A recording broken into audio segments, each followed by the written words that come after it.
Fernando Tatis Jr. delivered with his seemingly daily home run last night, and the Padres hit a grand slam against the Rangers for a third straight game. Kenta Maeda of the Twins has found a whole new level, emerging as one of the best pitchers in baseball this season.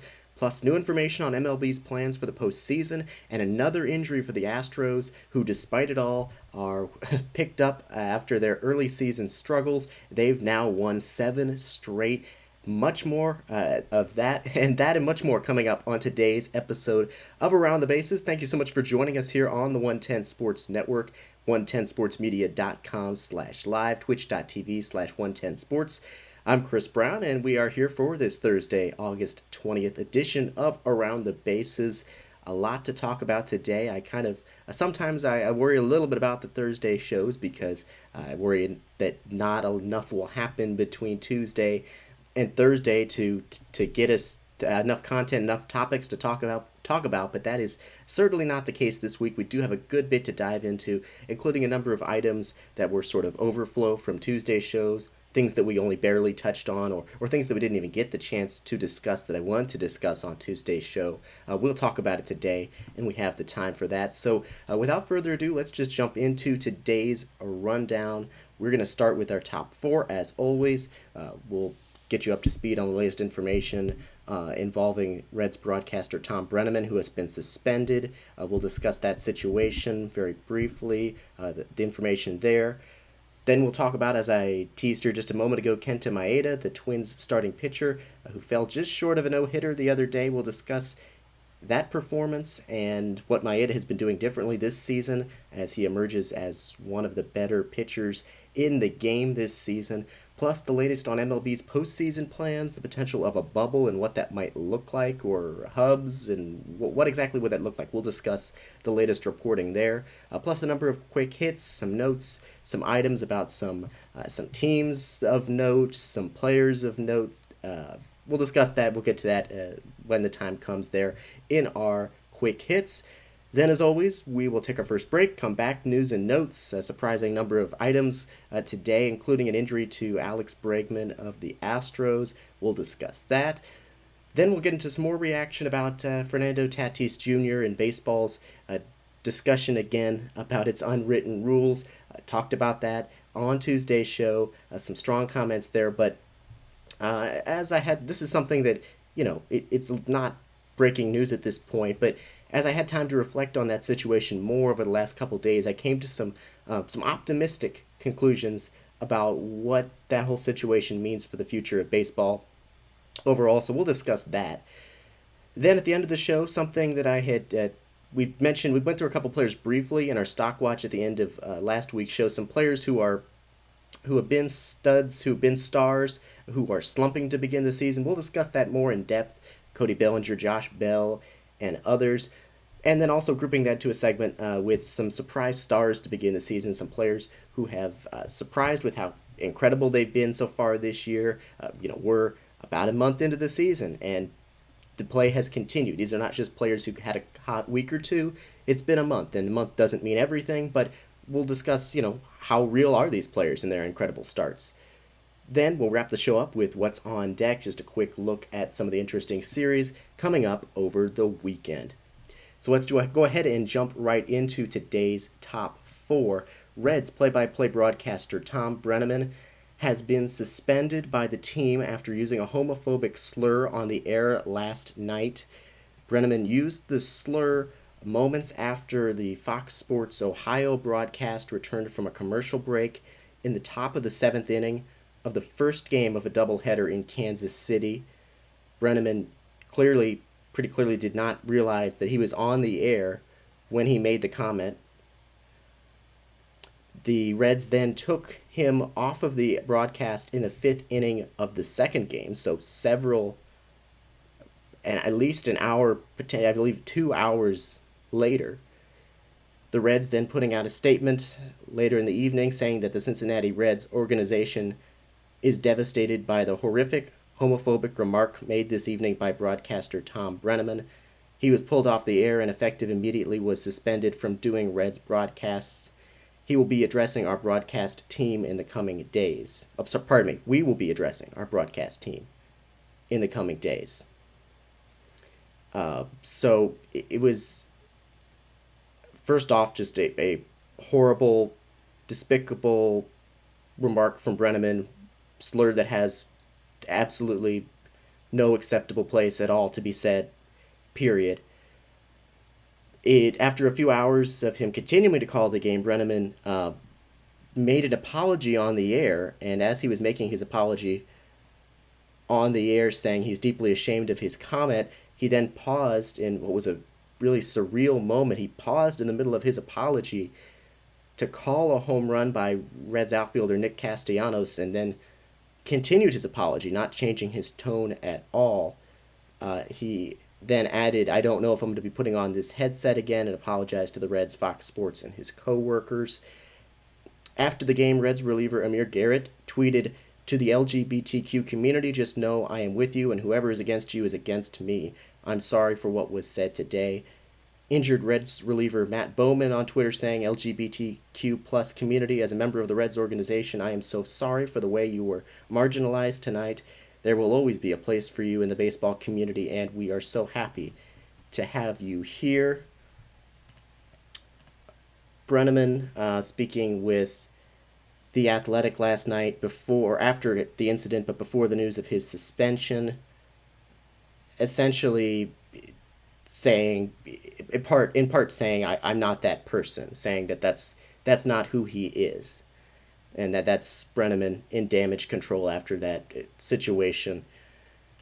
After those comments, and the only thing I will add on this is, there's the saying that the true measure of a person's character is what they do, what they say when nobody's looking, when nobody's watching. And clearly that was the case last night. Brenneman did not think he was on the air. And he used that word, that slur. And he had these comments to say, but it was there's just no place. There's no defense. There's zero defense of what he said, and he certainly should be. It looks like many people, as the hashtag trending for him to be fired, and there's simply no place for what he said at all, period. The Reds putting out their statement, one thing that was especially troubling about their statement, they're saying they're devastated by the remarks, but then at the end of their statement saying, "We are truly sorry to anyone who was offended," which I don't understand. This is something that we see in statements that come from organizations, from individuals frequently. And this idea that they're devastated by the remarks, but then they just apologize if you were offended. And if you weren't offended, just ignore it, never mind. That's just, it's not a first time, it's not as unique to the Reds thing. It just does not make, I don't understand it. Why these statements need to be ended with, if anyone was offended. If it's a horrible thing, which it was, then that's it. Full stop. We won't stand for it, period. End of story. So I did not understand, it just did not make sense, that aspect of their comment. All right, we'll move on here to our second top four item, much more optimistic, a much more positive note here today. And that's Minnesota Twins starting pitcher Kenta Maeda, who came just, 3 outs away from a no-hitter on Tuesday night against Milwaukee, though he did make history in another way. The veteran right-hander in his first year with the Twins after several years with the Dodgers set a new Twins record with 8 consecutive strikeouts, finishing the game with 12 strikeouts, just one shy of his career high set back in 2016. Maeda's 115 pitches were the most the 32-year-old has thrown in his career.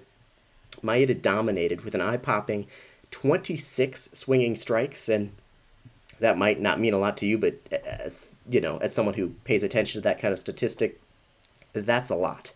That is, double-digit swinging strikes for a starting pitcher is a good start. He had 26. 0 balls leaving the infield until the 9th inning when Milwaukee third baseman Eric Sogard dropped a base hit into shallow right center just out of the reach of Minnesota shortstop Jorge Polanco. Twins manager Rocco Baldelli saying after the game that was one of the best games I've ever seen pitched in baseball. He's facing a team that he just faced last week with good hitters. He dominated. He did everything you can possibly do. He was in total control. He's showing us all the different dimensions to what he can do on the mound. Even for people who are in baseball, to watch a performance like that does put you a little bit in awe. I don't even know what else to say. Now, despite that incredible performance, Maeda did not get the win as closer Taylor Rogers came in and blew the save. The Twins eventually did win the game in wild fashion in the 10th inning with Byron Buxton racing home to score the winning run against a five-man infield on a grounder. As for Maeda, he's been a really good pitcher for several years now, underrated, but rarely had the chance to really show it on a big level, partly because of the structure of his contract. The Dodgers limited Maeda in his pitch counts and shuffled him back and forth between the bullpen and the rotation many times in his 4 years with the team. The Twins, though, are letting him loose to great effect. Maeda on the season, a 3-0 record, a 2.27 ERA, a 0.63 whip, 33 strikeouts to 6 walks, and 31 2/3 innings. He is doing a few things differently this season. I looked at the StatCast data on this one. First off, he's throwing his fastball less frequently this year than last year, and he's throwing his slider and his changeup more often. Overall, though, I think what makes Maeda so successful is that he has 5 pitches that he can throw really at any point. When he's on, batters have to watch both for various locations, but also various speeds of pitches. He can mix and match so well. And like Tuesday night, he can mix things up throughout his start. The first time through the order against the Brewers, he was all heavy fastballs. Then the second time through the order, he went to his slider and his split change, which was dropping off the table. The second time through the order, he's just able to keep batters guessing because he can do so many different things. And I think that's going to really be a key. And, he's been a guy who hasn't been allowed to really go too deep into games, like I mentioned with the Dodgers. But that repertoire, I think he really has the ability to, from a pitch type standpoint. Now, I mean, obviously there's a durability factor here, but in terms of what he brings to the table, it's not like he's a 2-pitch guy who is going to get beat around the third time through the order.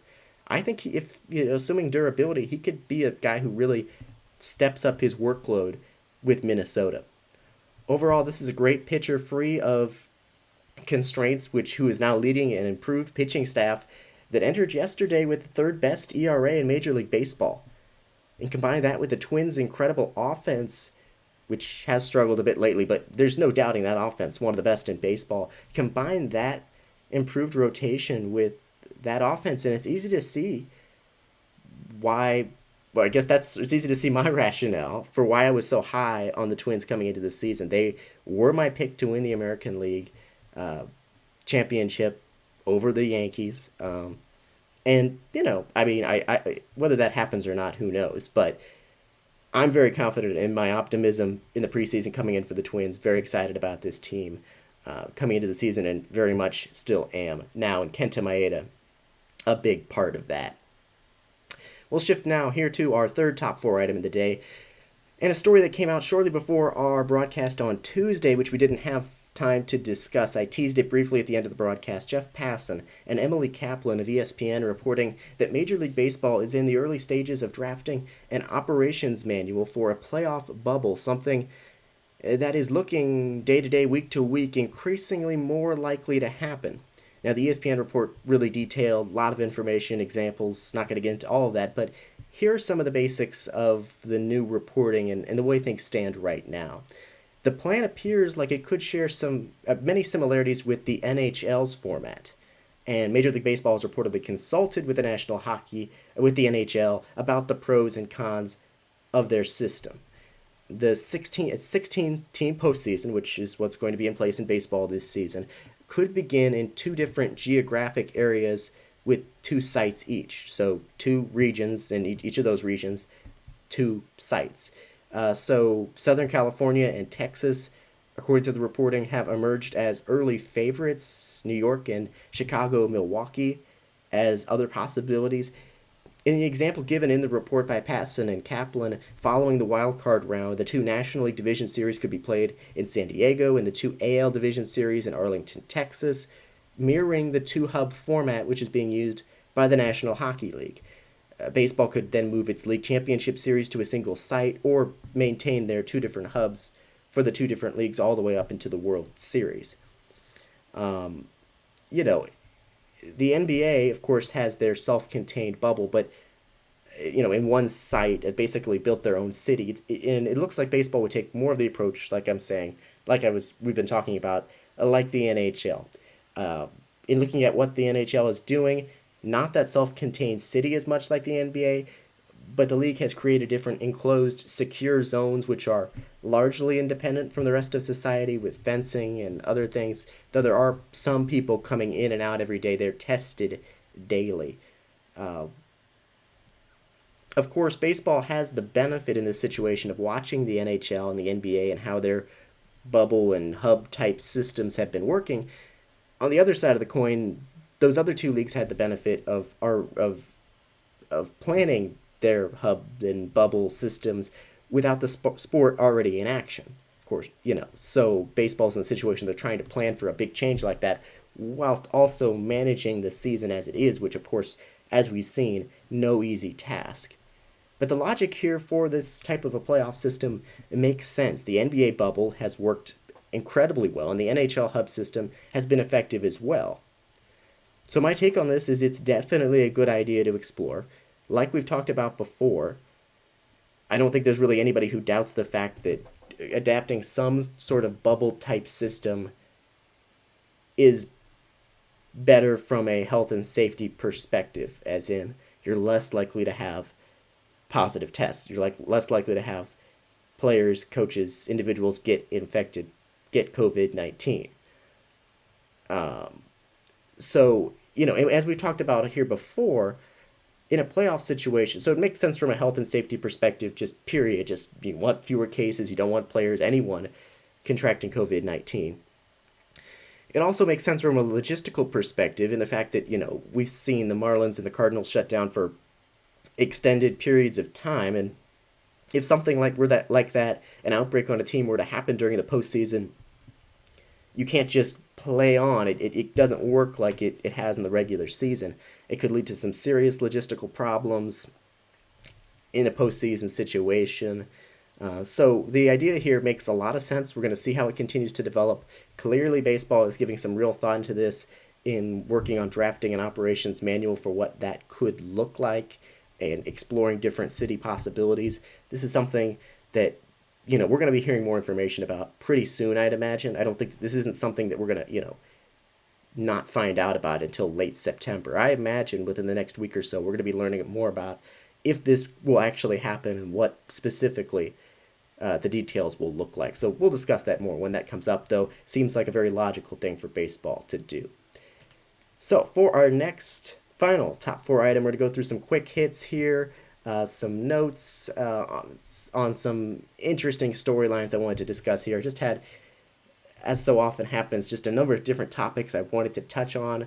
Didn't want to spend a whole bunch of time on any of them, but wanted to get to all of them. So here goes. We'll start with the Cardinals. They're back on the field, as we talked about on Tuesday following their COVID-19 outbreak, and they've been busy with 8 games in their last 5 days. They left Chicago after a 4-4 road trip to return to action on the road there, and they are getting healthier. Cardinals catcher Yadier Molina and shortstop Paul DeJong among several players who've been cleared to return to baseball activity.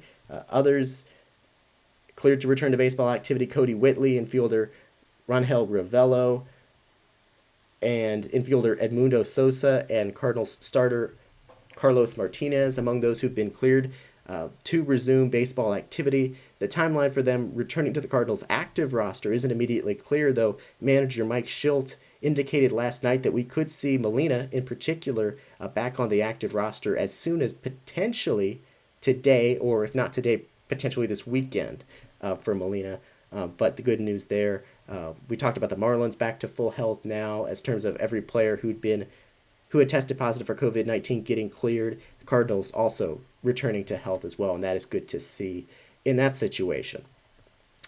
Next up is the Astros, who despite being the Astros, who we actually have some new information on the Astros, another injury as third baseman Alex Bregman has just within the last couple of minutes or so been placed on the 10-day injured list with a right hamstring strain.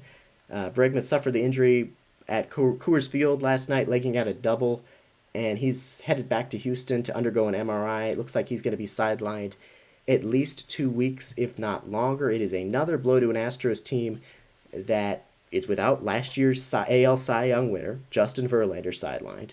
Last year's AL Rookie of the Year winner, Yordan Alvarez, who we'll talk about more in a minute, he is out for the season.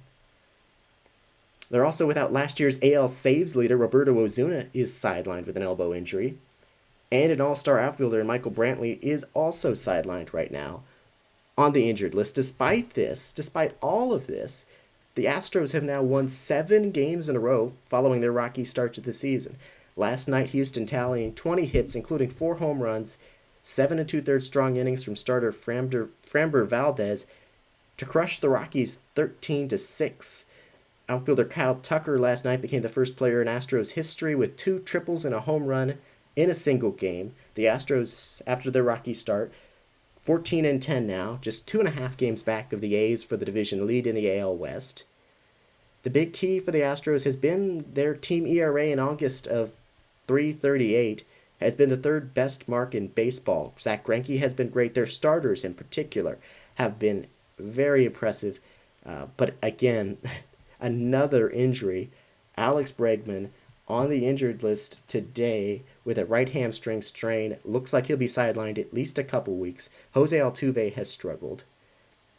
You're without Michael Brantley, without Yordan Alvarez. We'll talk about that. And we'll see if they can continue this rebound and continue this winning despite all those significant injuries. It's going to be fascinating to watch, though, because it was really looking like about a week ago as the injuries were piling up. And if you were to told me a week ago that there would be all these additional injuries, I would think the Astros could be really sinking. But here they are, just a couple games out of the AL West lead. Despite those injuries, we'll see how they do moving forward. The Red Sox, they stopped their losing skid at 9 games with a 6-3 win over the Phillies last night. But it's been brutal, and like I said, 9-game skid that they were on. Boston's 6.66 team ERA in August is easily the worst in Major League Baseball. The team's record at this point is 7-18. So the Red Sox, it has been ugly. The pitching has been ugly. They've made some changes in the rotation recently, and they're hoping that they can get some of their hitters back on track. Performing at a higher level. They've got some middle of the order talent, but they're going to need more from complementary pieces. But it just looks rough. It's just brutal for the Red Sox that they did stop that skid at 9 games. Next up, could Craig Kimbrell be back? The Chicago closer has struggled with the Cubs, has struggled mightily to begin the year. He had a 23.63 ERA through his first 4 appearances of the season. He did not look like he was good at all. He was giving up home runs left and right. He did not have good command. He was walking batters. But then his last 3 appearances, it looks like he may have turned a corner big time. 3 innings, 7 strikeouts, 1 walk, no earned runs. He struck out 3 Cardinals batters to pick up his first save of the season yesterday. That would be huge for the Cubs if Craig Kimbrell is back. I mean, he was basically unusable to begin the season after being pretty darn bad last year after signing with the Cubs in June.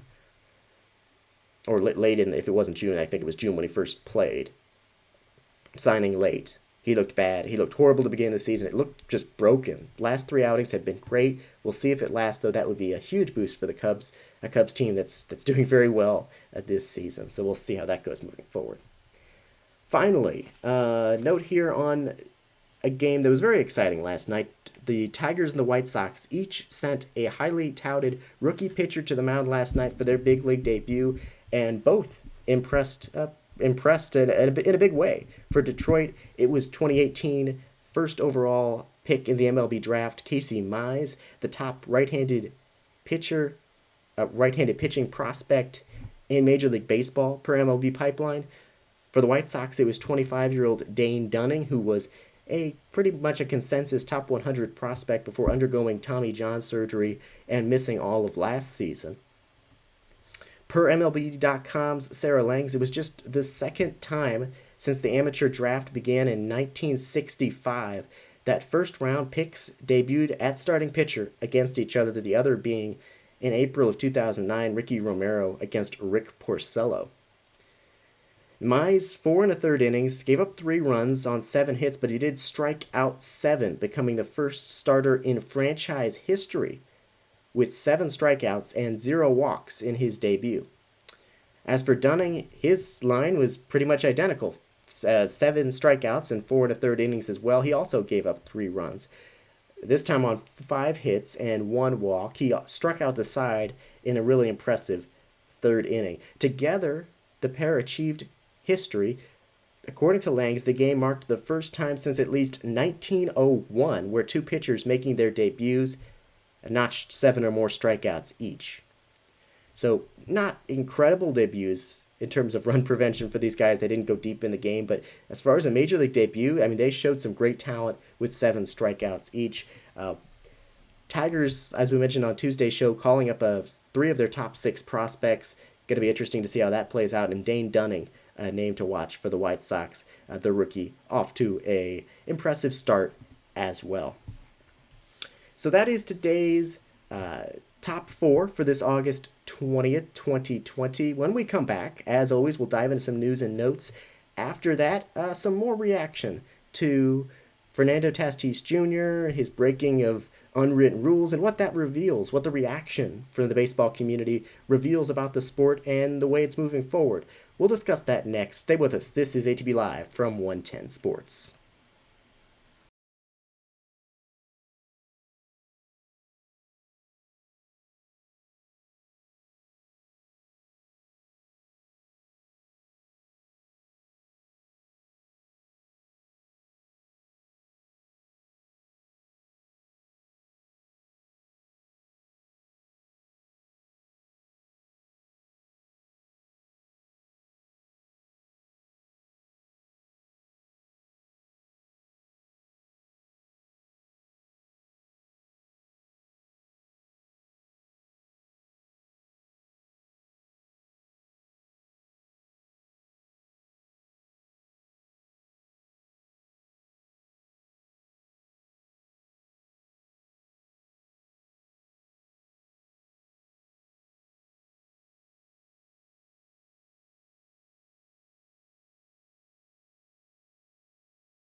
All right, welcome back to ATB Live from 110 Sports, streaming on the 110 Sports Network at 110sportsmedia.com/live, twitch.tv/110sports, and available on demand on Apple Podcasts, Spotify, YouTube, and on the website. I'm Chris Brown. We're going to go ahead and just dive right back in, or right into our news and notes of the day. And we have some new information, some new reporting just coming in, some updates for you on some players. So we're going to go through that here real quickly first. Blue Jays general manager Ross Atkins said today that he is extremely optimistic that star shortstop Bo Bichette will return before the end of the regular season. He landed on the IL on Sunday, as we talked about, with a strain of a ligament in his right knee, but the swelling has apparently already dissipated, and he could resume light baseball activities sometime in the next week or so, so that is good news for Bo Bichette. Also, the Giants are calling up catcher Joey Bart, who figures to make his major league debut tonight against the Angels.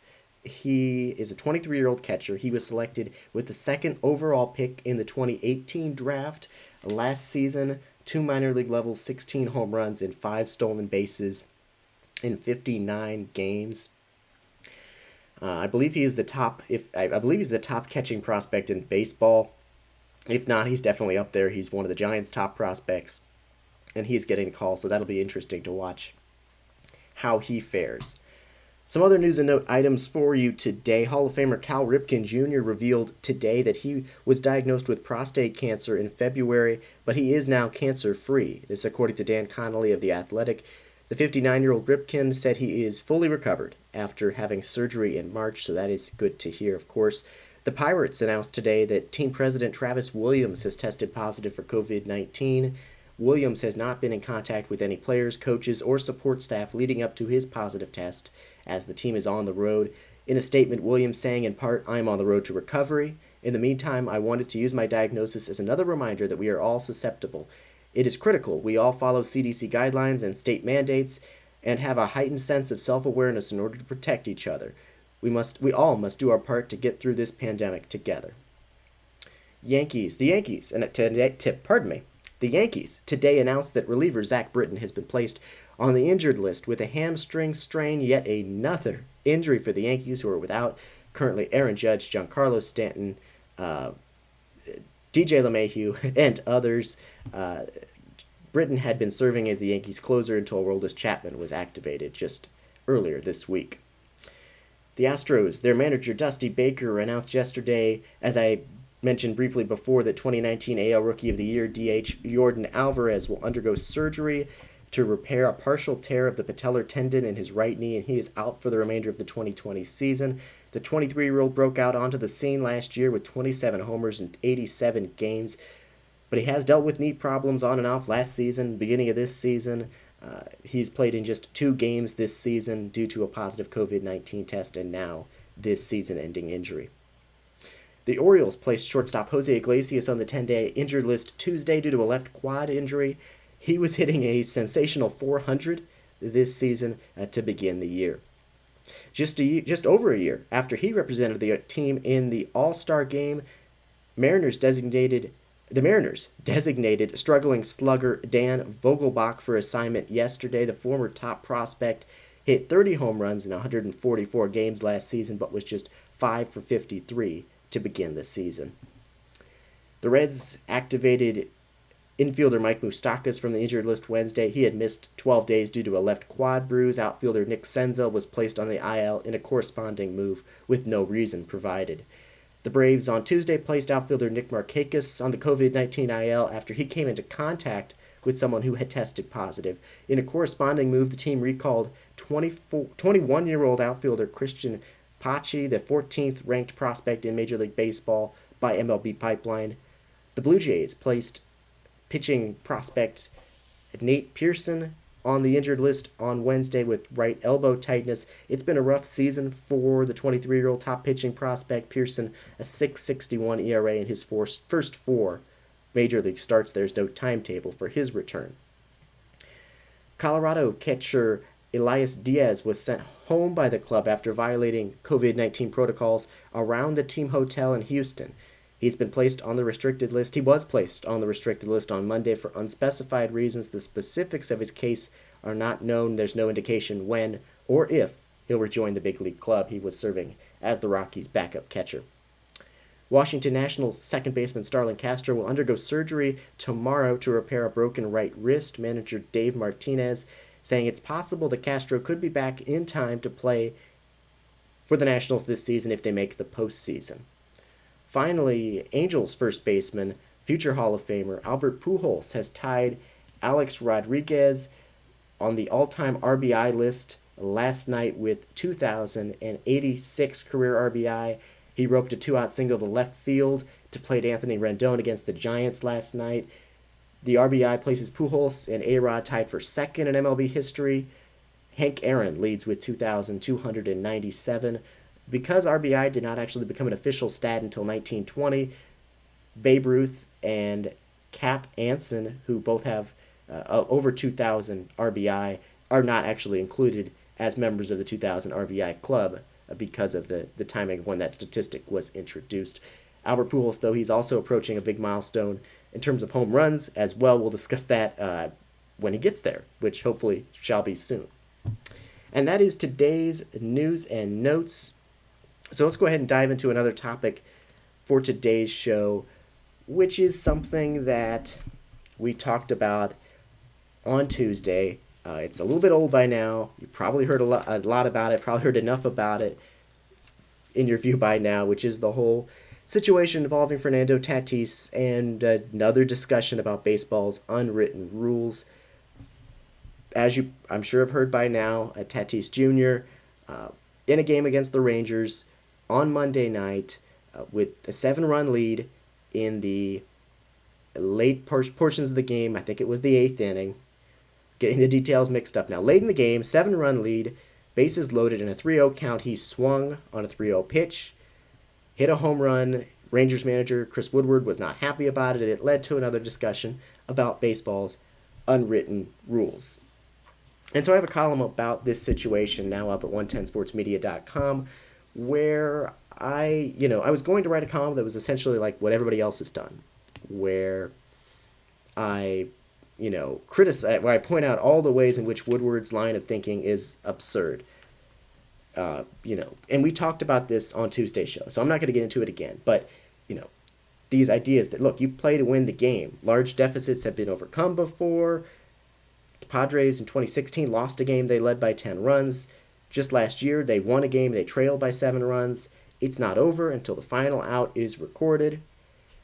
I also talked about on Tuesday how, why is it that we would expect MLB players to stop trying to score runs and succeed at the plate when their team's lead gets to some arbitrary point at some arbitrary point in the game? And if the manager in the losing side of these scenarios wants to give up, doesn't think the other team's players should be trying, then baseball needs to implement a white flag rule where these managers can just end it.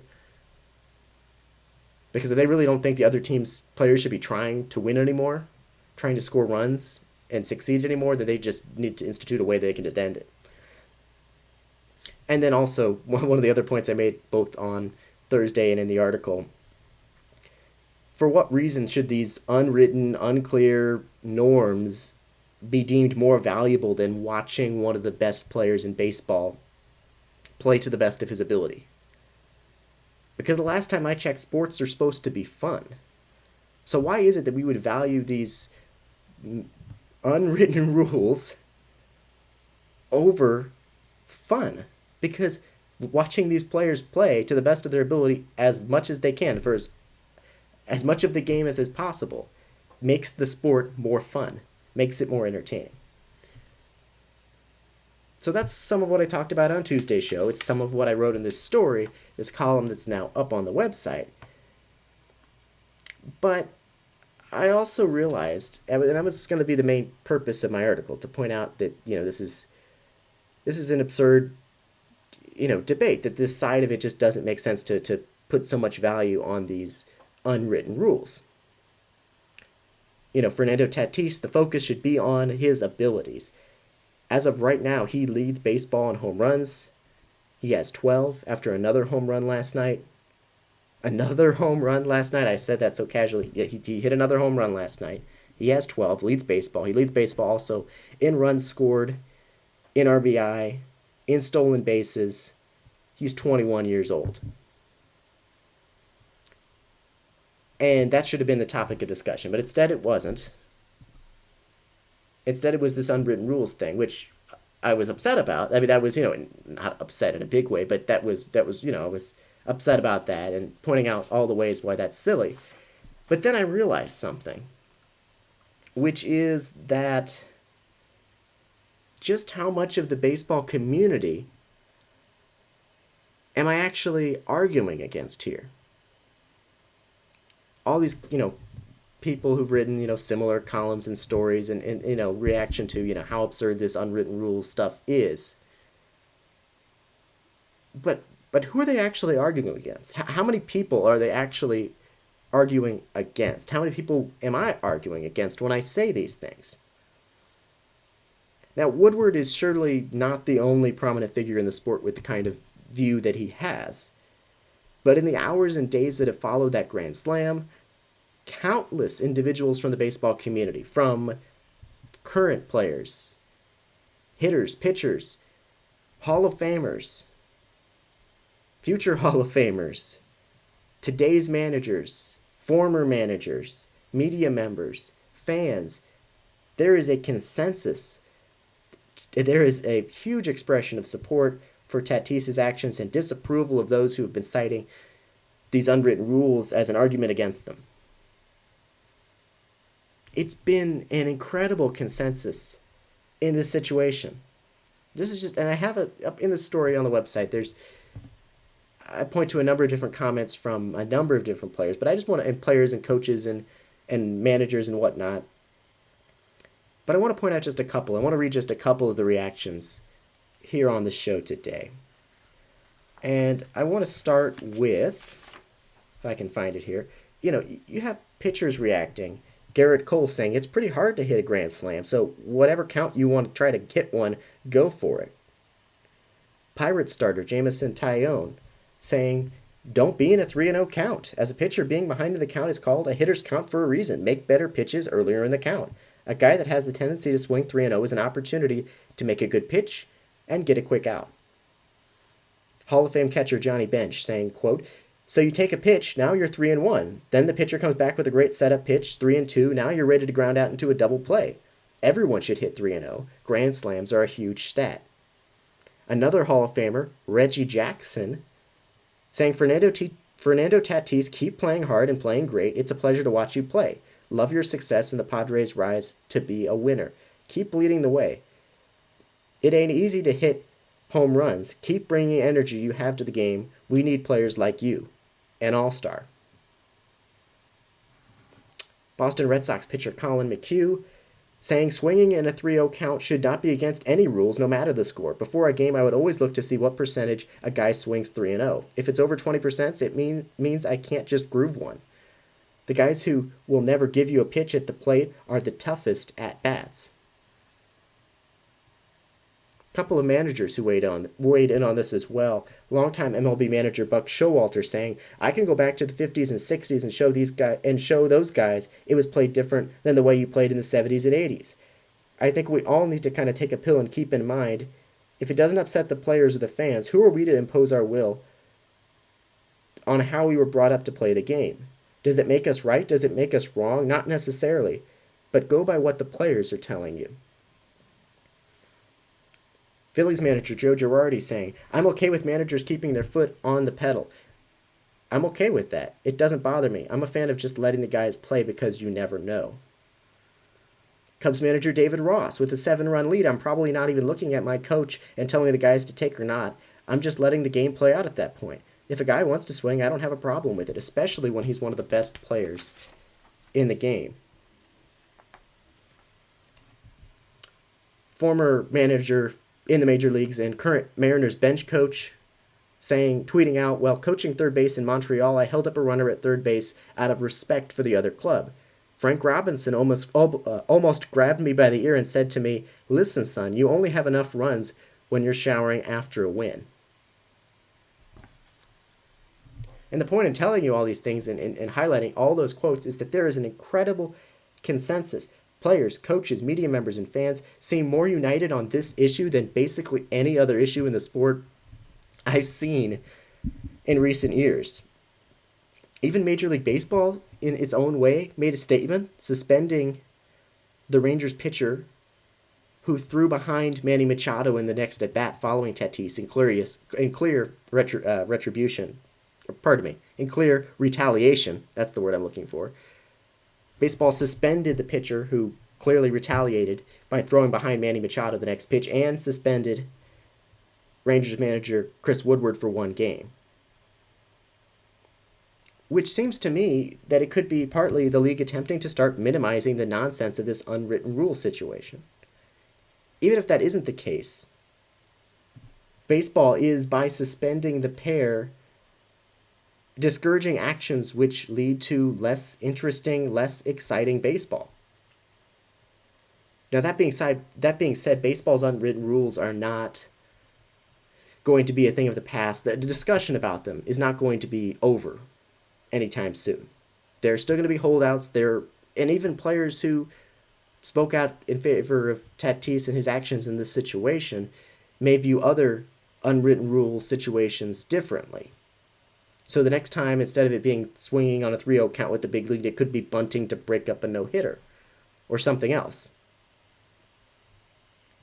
That being said, the unity from the baseball community here shows the sport is moving in the right direction.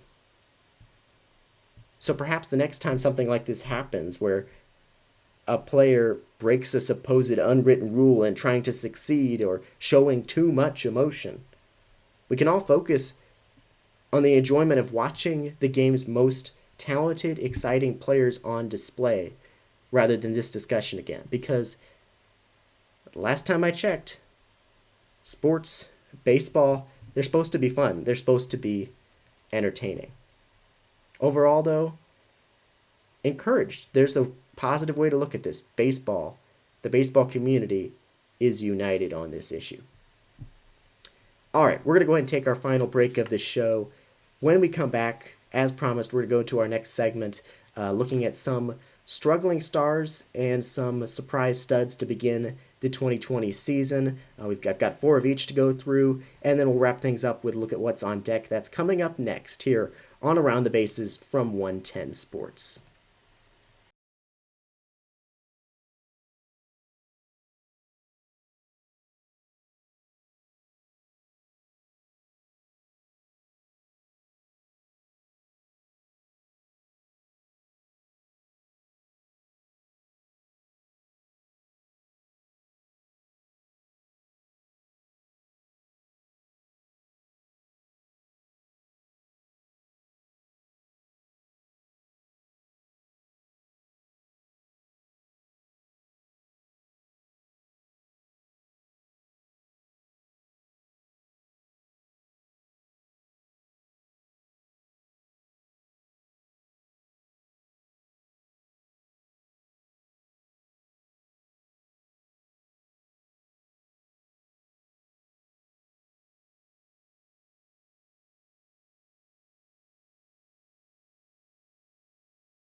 All right, welcome back to Around the Bases from 110 Sports, streaming live on the 110 Sports Network at 110sportsmedia.com/live, as well as twitch.tv/110sports. We're also available on demand on 110sportsmedia.com, Apple Podcasts, Spotify, and YouTube for our shows on demand. Just search on any of those platforms for 110 Sports. Thanks for being with us here on this Tuesday, August 20th. I understand we may be having some problems, some technical difficulties with the stream today, cutting a little bit in and out in terms of quality, so apologize for that. Thanks for sticking with us. For those of you watching on demand, though, things should be going smoothly. So we're going to get to our last segment here today on this show, which is some struggling stars and some surprise studs to begin the 2020 season. This is something we mentioned. I mentioned on the show on Tuesday at the very end of the show in Stock Watch. Some players were trending down. I mentioned a couple of stars who are off to bad starts to the season. And I said that we didn't have time to get into them in detail, but we'd talk about them more on today's show. And so that's what we're going to do. We're talking about some struggling stars. And I decided to pair that with a discussion also about some surprise players, some surprise stars of the 2020 season thus far. So let's go ahead and jump right into that. We'll start with the struggling star, Cody Bellinger, the Los Angeles Dodgers outfielder. Fits into the frequent category now of players who are struggling, who, as soon as I decide I'm going to talk about them on the next day's show, they homer. The outfielder hit a homer last night against Seattle in a 6-4 loss, but it was just his first hit since Saturday, and he certainly has still been struggling despite that home run. As Ryan Fagan of the Sporting News pointed out a couple days ago, in 2019, Bellinger's first roughly 100 plate appearances, he hit .416 with 11 homers, 28 RBIs. His first roughly 100 at-bats this season, a 181 average, 4 homers, 11 RBIs. He's also striking out more, though it appears he's having much worse luck on balls hit in play. His BABIP, which stands for pitcher's batting average on the balls that they put in play, last year was almost 400 through his first 100 at-bats, so really high. This year it's 176. That's really low, which indicates in some sense he's had bad luck. He also seems to be making weaker contact to begin this year as well. After last night, Bellinger still hitting just 178 on the season, but he does have 5 home runs and 4 stolen bases after last night. 5 home runs after last night's homer and 2 stolen bases. He hasn't been squaring the ball up quite as well. His barrel percentage, which sort of trying to indicate that how well he's squaring up the ball, is down from 13% last year, which was an elite rate, to 5% this year. His hard hit percentage, also a StatCast metric, has gone down from 46% last year to 33% this season. The Dodgers have done well without him succeeding, though, without him performing at a high level. Mookie Betts is off to a great start in LA. Clayton Kershaw seems to be doing pretty well. The Dodgers lead the National League with 18 wins. So just imagine what they can do when he does right the ship. Only concern, he did change his swing a little bit this past offseason. Then he got off to a horrible start. He's trying to change it back to what it was before. So maybe that's something mechanical could be the culprit here. Hopefully Bellinger can get things back on track, though. No real reason to think he won't be able to perform at a higher level moving forward. Another struggling star, and star might be a little bit of a stretch at this point in his career, but it's Texas Rangers shortstop Elvis Andrus. Now, he's sat for 3 straight games due to a back issue, but he's been off to a really bad start to the season. 184 average with an OPS below 500 in his first 20 games of the year. It seems like he's been around forever, but he is still just 31 years old. Last year, Elvis Andrus, 275 batting average, 12 homers, 31 stolen bases. He's still an offensive contributor, or at least he has been until this really bad start. Shortstop, though, it's a position where players can fall off at a younger age than, first baseman, for example. So it'll be interesting to see if he can right the ship. Moving forward. Dealing with an injury that could be factoring into his play, his struggles so far this season, but we'll see how that goes moving forward. A struggling star as well is Pittsburgh Pirates first baseman Josh Bell. We mentioned him on Tuesday's show, the switch hitter, a breakout last year with an OPS over 900, 37 homers, 37 doubles, 116 RBI. This season, though, he's hitting just under 200 with just 2 home runs, an OBP of 240 through his first 18 games of the season. There's a lot of things at play here. He's not controlling the strike zone well. His chase rate is way up from last year. His strikeout rate is up. His walk rate is down. Pitchers seem to have adjusted to him after an incredible start to the season last year, and now he just needs to adjust back. We'll see if he can do that moving forward. Another interesting player, star who's off to a bad start, Lucas Giolito. One of the worst pitchers in baseball 2 years ago. Last year, a major breakout. We talked about that, not going to go through that, but the problem here in 5 starts this season, a 4.88 ERA. He was knocked around by the Cardinals over the weekend. The big problem here appears to be control issue. As of when I looked before, he's in the high ranks in terms of walks in the American leagues, in terms of leading the AL in walks. If not first, he's certainly up there. He's still striking players out, but he's not going to be an ace unless he gets his control under control.